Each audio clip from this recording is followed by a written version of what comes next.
Baik, assalamualaikum warahmatullahi wabarakatuh. Waalaikumsalam warahmatullahi wabarakatuh. Mulai langsung aja ya. Boleh perkenalan terlebih dahulu kepada dua narasumber. Perkenalan teman-teman semua, nama saya Fahri Ali Gibra. Saya di sini sebagai kepala divisi dari divisi kurikulum, dan di sini saya juga nggak sendirian, saya dengan rekan saya. Oke, baik, perkenalkan nama saya Zahra Radasta. Saya di sini sebagai kepala divisi fundraising. Oke, baik. Kira-kira sudah berapa lama kakak mendampingi rumah belajar ini? Oh iya, sebelumnya kalau dari kami berdua, kita sama-sama 2 periode ya di pengurusan sebelumnya. Jadi kurang lebih itu udah 1,5 tahun kita bersamai Rumbel di PGSD. Nah, kira-kira apa sih tujuan dari rumah belajar ini?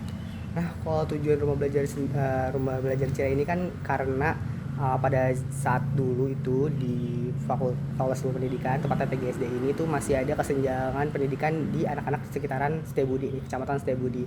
Nah, dari kakak advokasi sosial di BEM PGSD ini, ya mereka melakukan langkah besar gitu, membuat rumah belajar ceria ini untuk menaungi anak-anak yang sekiranya memang kurang mampu yang untuk les ataupun yang terkendala dalam proses pembelajarannya. Kira-kira yang mengikuti rumah belajar ini dari kalangan mana aja? Untuk yang mengikuti ini khusus di SD karena kita juga kebetulan dari jurusan PGSD.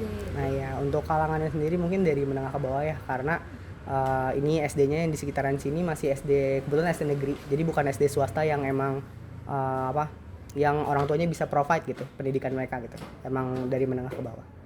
Nah, kira-kira kegiatan belajarnya tuh apa aja?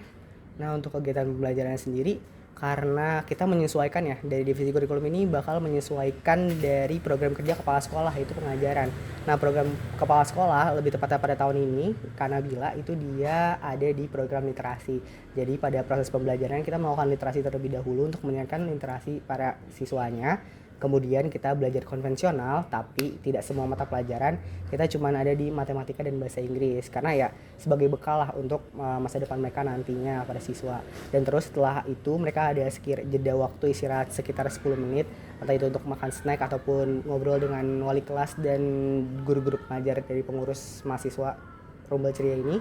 Lalu baru kita melakukan fun learning, itu belajar sambil bermain dan selesai pulang. Berarti itu pembelajarannya dari jam berapa sampai jam berapa? Pembelajaran itu dimulai dari jam 9, selesai di jam 10.30. Nah, terus kira-kira masalah pendidikan apa yang sering ditemui di rumah belajar ini? Kayak misalnya, adakah ketimpangan akses pendidikan? Kalau dari ketimbangan akses pendidikan sendiri sih di sini harusnya enggak ya, karena di sini lumayan banyak sekolah dasar negeri yang ada di sekitar sini. Swasta pun ada, sekiranya ada 3 swasta dan ada 4 negeri gitu di kawasan Kecamatan Setiabudi ini. Jadi nggak ada ketimpangan akses pendidikan apapun. Kalau misalnya kesenjangan mutu dari sekolahnya gitu? Kalau kesenjangan mutu ya pasti ada, karena kan tergantung dari pengelolaan sekolahan juga dan juga lain sebagainya gitu, faktor dari sekolahan itu sendiri gitu untuk menjamin mutu pembelajaran di sekolahnya gitu. Nah, kalau misalnya di rumah belajar ini kira-kira ada nggak kayak fenomena learning loss? Kalau dari rumah belajar ceria sih sejauh ini siswanya alhamdulillah tidak ada yang mengalami learning loss ya. Alhamdulillah mereka baik-baik gitu, bisa mengikuti pembelajaran dengan baik dan nilainya juga aman-aman aja sejauh ini dan cenderung bagus malah. Kalau misalnya di sini ada perundungan gitu nggak? Untuk perundungan sejauh ini alhamdulillah juga tidak ada, mungkin hanya ya sekedar bercanda aja, ledek-ledekan, nggak sampai perundungan. Kalau di rumah belajar ini kayak ada masalah tentang literasi dan numerasinya nggak? Masalah pendidikannya? Untuk literasi dan numerasi juga beberapa anak di literasi mungkin ada 1 atau 2 anak yang masih kesulitan membaca, itu pun masih bisa diwajarkan karena emang belum di kelas tinggi. Even itu di kelas tinggi kita juga sudah siap untuk ambil tindakan, seperti dari wali kelasnya bakalan mendampingi salah satu anak yang membutuhkan itu, lebih wali kelasnya sendiri yang akan mengajar secara pribadi gitu, dipisahkan karena saat pengajaran di rumah ceria ini ada 2 wali kelas dan 3 pengurus bisa mengurus sisanya, dan dua wali kelas ini bakal bisa fokus gitu ke anak-anak yang memang entah itu membutuhkan inklusif ataupun yang lainnya gitu. Kalau di sini ada kayak masalah tentang kedisiplinan siswanya, ada yang Kalau kedisiplinan siswa sendiri aku juga nggak berharap banyak ya, apalagi ini sekolah non formal jatuhnya ya, kayak les lah ibaratnya ya.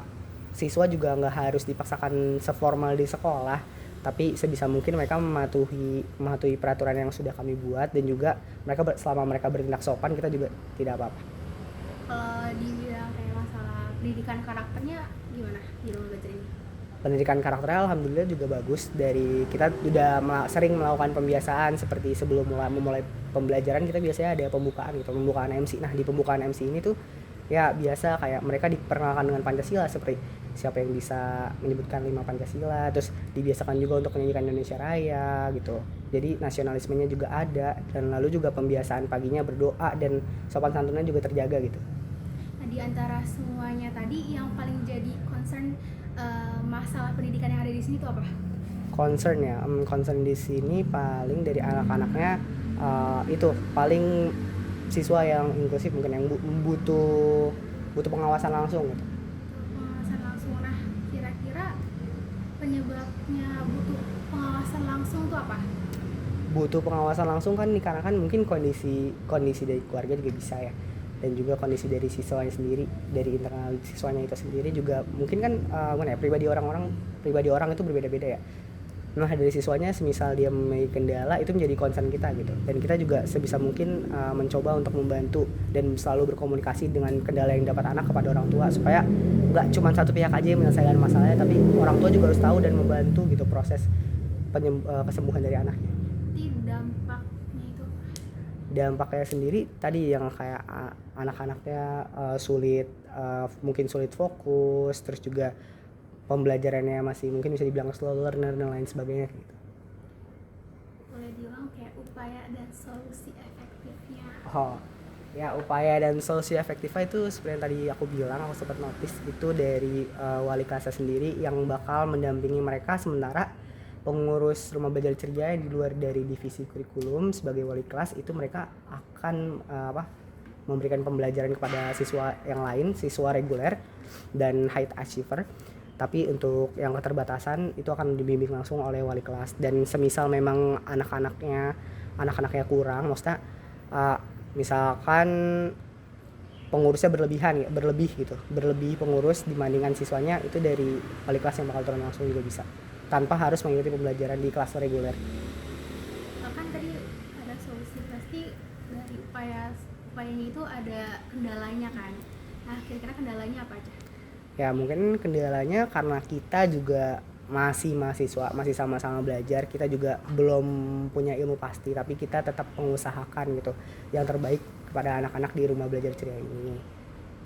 Nah, selanjutnya selain pengajar yang ada di rumah belajar ini, ada nggak kayak pihak lain yang membantu, kayak masyarakat atau dari keluarga yang membantu upaya dari penyelesaian masalah yang terjadi?